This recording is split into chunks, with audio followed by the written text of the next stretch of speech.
Today, the state funeral service for our departed leader, former Prime Minister Raila Odinga, took place at the Nyayo National Stadium, Nairobi, between 9:30 a.m. and 12:30 p.m. The service was attended by thousands of mourning Kenyans. The entire political leadership of Kenya, led by President William Ruto and retired President Uhuru Kenyatta, heads of the legislature and the judiciary attended. The two speakers of parliament, as well as the Chief Justice, were present. Governors, senators, members of the county assemblies, cabinet ministers, principal secretaries, senior government officials, the clergy, grassroots leaders, the ODM leadership and members from across Kenya, and hundreds of other dignitaries. The Odinga family, the presidents of Tanzania, Somalia, and Ethiopia, the vice president of Tanzania, and the interior minister of Rwanda, who was representing President Kagame, also attended. The committee is pleased to note the overwhelming turnout in the very important exercise that has taken place today. And the committee notes with appreciation many world leaders who brought not only their presence for those who came, but also the many world leaders who sent their messages of condolences formally through note verbals received by the Ministry of Foreign Affairs of our country. I know I did acknowledge the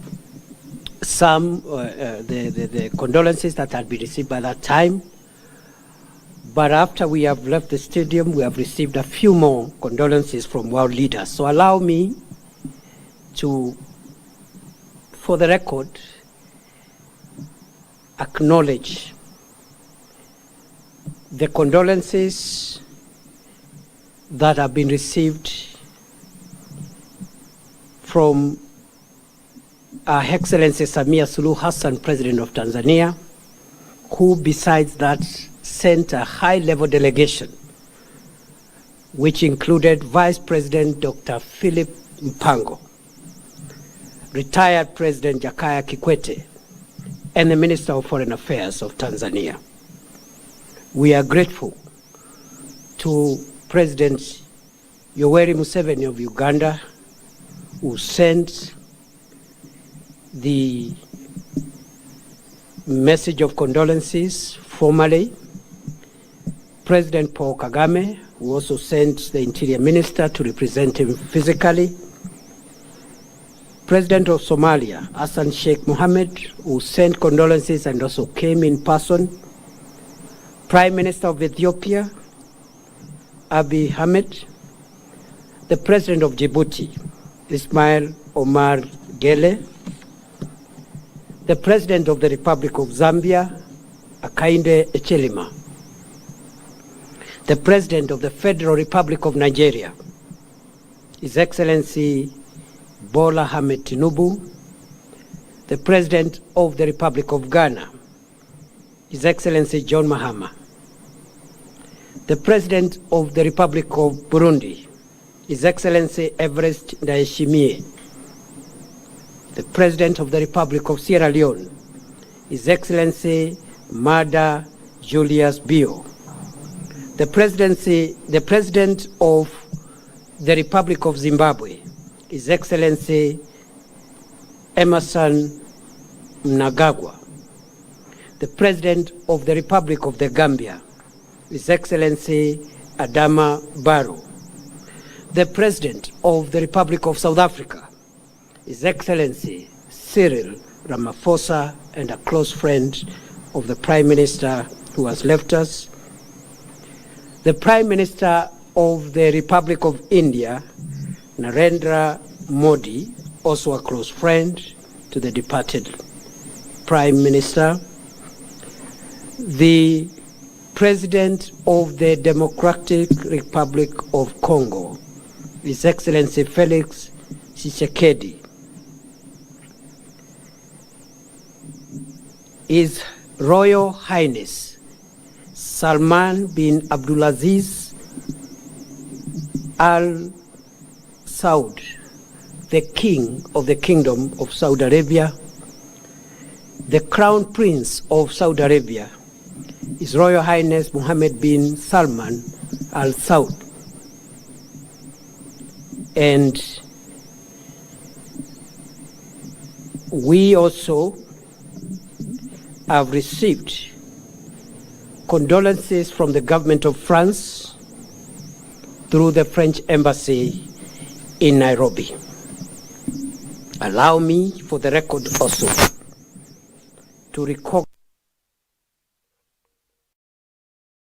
condolences from the Minister for International Development and Africa of the United Kingdom of Great Britain and Northern Ireland, Jenny Chapman. I also acknowledge the condolences received from Antonio Guterres, Secretary General of the United Nations, Mahmoud Yusuf, the Chairperson of the African Union Commission, the European Union, the Executive Secretary of IGAD, Dr. Wokde Genehbeu, the Director General of the World Health Organization, Tedros Ghebreyesus, the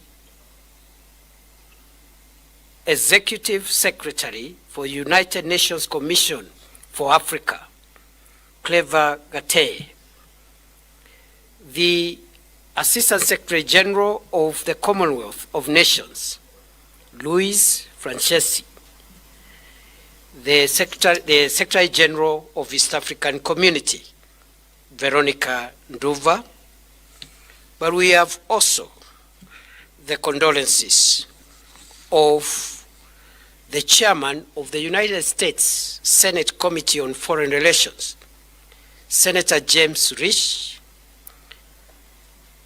the embassies of Italy, the government of Australia, the government of Canada, the government of the Russian Federation, the government of the People's Republic of China. And you can see for yourself who the late Prime Minister Raila Odinga was, not just for Kenya, but to the world. As the National Committee on the State Funeral of the late Prime Minister Raila Odinga, we are very grateful to all those who condoled with Kenya, and we don't take it for granted that our leader has been so respected. One of our objectives was to make sure that we get the world to know that we consider the late Prime Minister not just a leader for Kenya, but a leader globally. Ladies and gentlemen, having done that, I would like to say a few more things before I invite my co-chair to say a few things and we close this briefing. And I would like to add that before the funeral service, another important event took place, and again we are grateful that we were able to have the mortal remains of the late Prime Minister Raila Odinga lie in state at Parliament buildings. It was our intention yesterday. It wasn't possible. It was possible this morning. And we are very grateful to Parliament for facilitating that important state's rights. And in Parliament, the legislators were able to give their respects to our fallen leader, and also all the three arms of government were represented. The executive, led by President William Ruto, the two speakers of Parliament, and the Chief Justice Martha Koome, who also graced the occasion and also graced the event in Nyayo Stadium. I also must appreciate there are many other leaders whom I cannot mention, especially at Nyayo Stadium, and I did note the other time at the stadium that former Vice President Kalonzo Musyoka, among others, were also present. And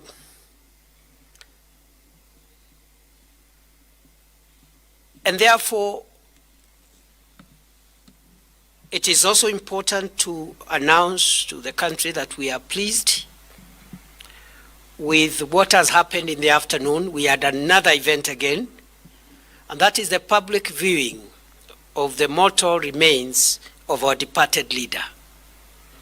Thousands of mourners, members of the public, the rank and file, supporters and fellow citizens of our fallen leader were able to pay respects to the body of our leader.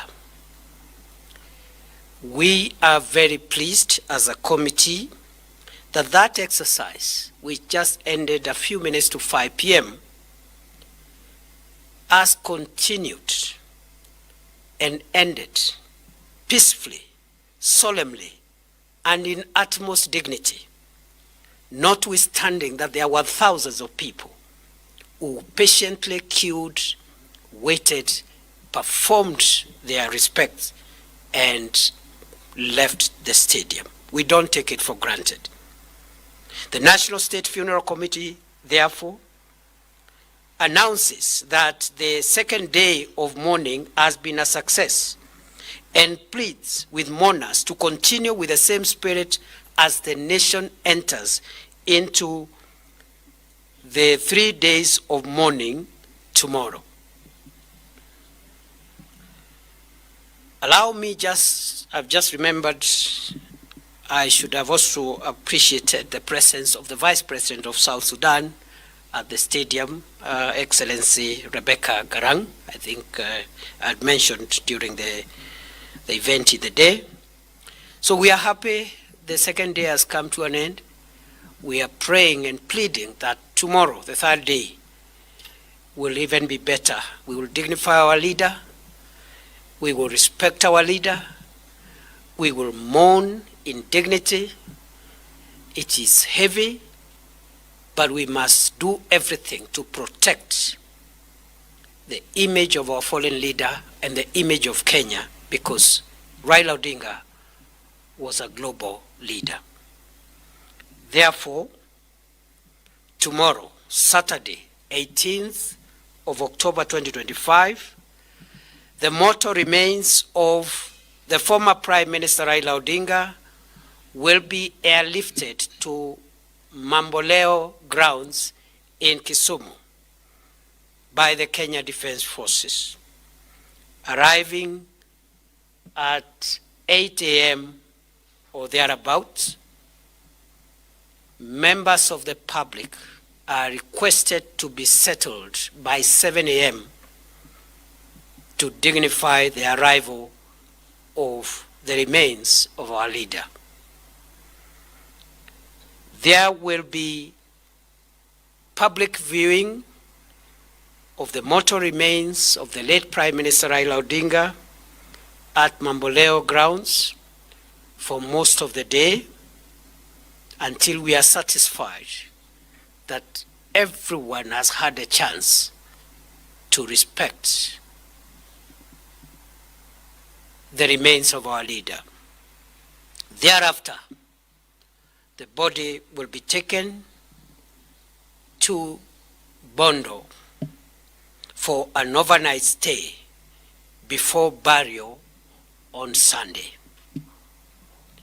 The program for Sunday will be given tomorrow, and I want to announce that the committee will provide information about the events on Sunday tomorrow at 7 p.m., but we will do that through a dispatch to media houses, because now we must relocate to Kisumu and Siaya to make sure that the remaining 2 days proceed as we expect them to proceed.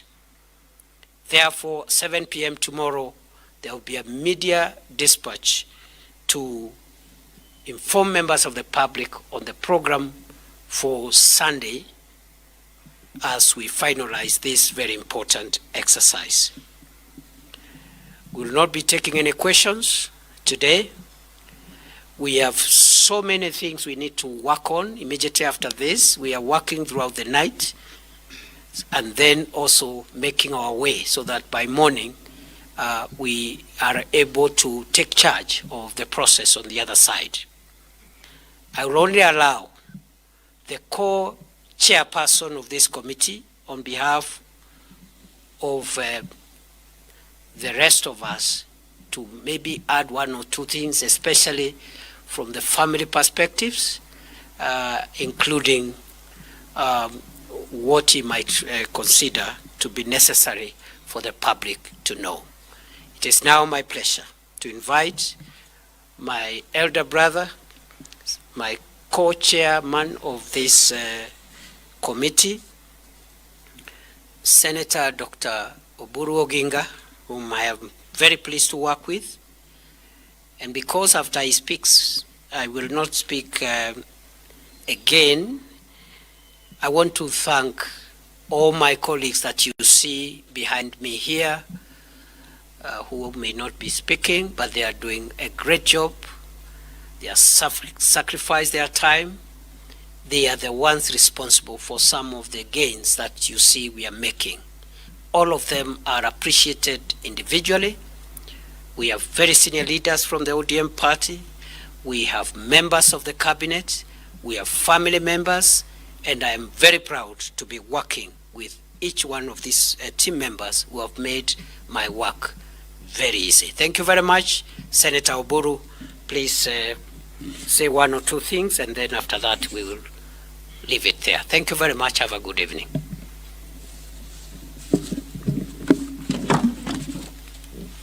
Yeah, thank you, Your Excellency. Ladies and gentlemen of the press, I cannot repeat what my co-chair has said.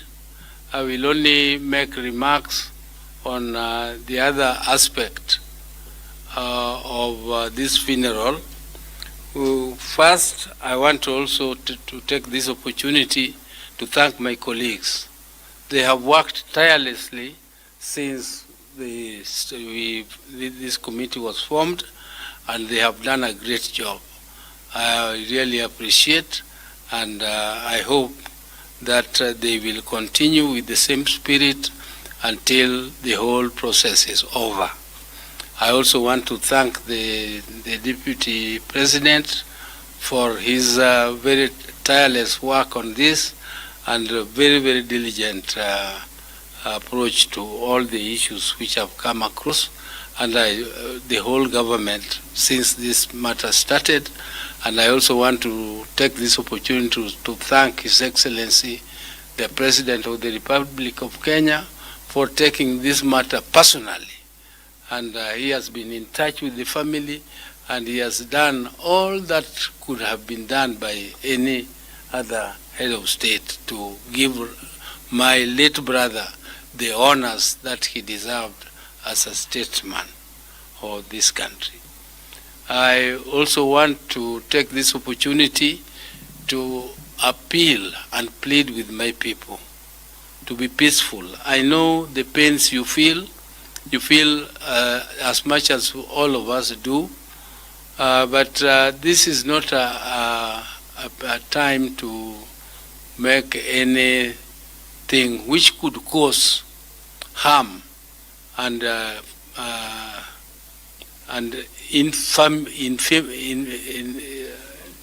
infamity to our people. We want to behave with dignity. We want our people to respect this occasion, because Raila loved them so much, and they should also treat his send-off with a lot of restraint. Let us not overdo what our mourning. Let us mourn in peace. Let us escort our brother in peace, and let his soul also lie in peace. So please, please, please, my brothers and sisters, when the body arrives in Kisumu, let us view the body peacefully. I would like to express my disappointment that yesterday there was some tear gas which was thrown around. I really don't like tear gas. To see, Raila should not be tear gassed in death. He has been tear gassed enough when he was alive. Please let us not cause a situation where he is tear gassed again when we are escorting him. Let us behave in a way that does not give any reason for tear gassing and even using force against our people who are innocent. They have come to mourn, and they should be allowed to mourn peacefully. Please, that is the only appeal I would like to make to our people. Akwayo jodalawa ni yeuru ni mondo wakow Raila gi kwe, wakowe gi muolo, wakowe gi hera, mondo kik bedie wach mora mora manyalo miyo gimoro kaka tear gas kata bonde muchi kama Raila nitie. Gigo osetimrene, osehinyre ngimane kuom higni mang'eny. Ka gigo timrene kukedo kok odwar gimiluongo ni injustice, to kik wadog wamiye a situation makendo pod tear gas dogo ringo kata donje wang'e kama intie, kama koro wadhi kane e bur. Mano e gima duong' ahinya madaher ni mondo akwau kaka ogandana. Ang'eyo ni awacho gini gi dholuo mondo radio Ramogi to gi radio wamoko other stations kaka radio Nam Lolwe to gi jowa moko be mondo landi maler mondo jowa owinji ni wakwayo kaka family, wakwayo ni mondo wabeduru gi kwe, kendo agonu erokamano kuom hera ma useng'iso nyaka nyicha jakom nindi, kendo jakom nyicha oherou, ubende uhere, kendo ageno ni wabiro timo kamano. Mano e gima duong' madaher ni mondo awachi. To I know tomorrow we'll be moving home. Sunday will be a day to give the final send-off. And I would like to clarify something which has been in the press. This matter of where the grave of Raila, or where he will be interred, the particular spot. The press has been saying that in Raila's will, he said he wanted to be buried next to his mother, and that we have verified it, and now we are burying him next to his father. Nothing could be far from the truth. Raila, I have seen the will, and it clearly states that he would like to be buried next to in the place where his mother and father are buried. In the place where his father and mother are buried. So father and mother are buried at Nyamira Kango, Kajaramogi. And that is where Raila is going to be buried, at Kango, Kajaramogi, where his father and mother are buried. Whether the grave is next to the mother or next to the father, that is now a detail which he did not say, and I don't know why it is important to you, whether it is next to the mother or the father. Both of them are his parents. Both of them are his parents, and that was our decision. And I thank you all. I thank you all, and only plead for peace. Thank you.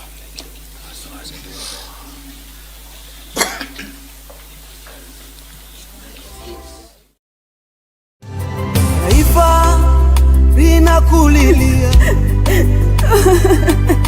kanisa linakulilia, familia inaomboleza. Penda vita umeimaliza, simanzi zimetawa, umelala kama utamka. Hivi ni kweli umeondoka, umetuacha. Kama machozi yangeweza kukuamsha, leo ungeamka shujaa. Kweli tutaonana Mungu akiona.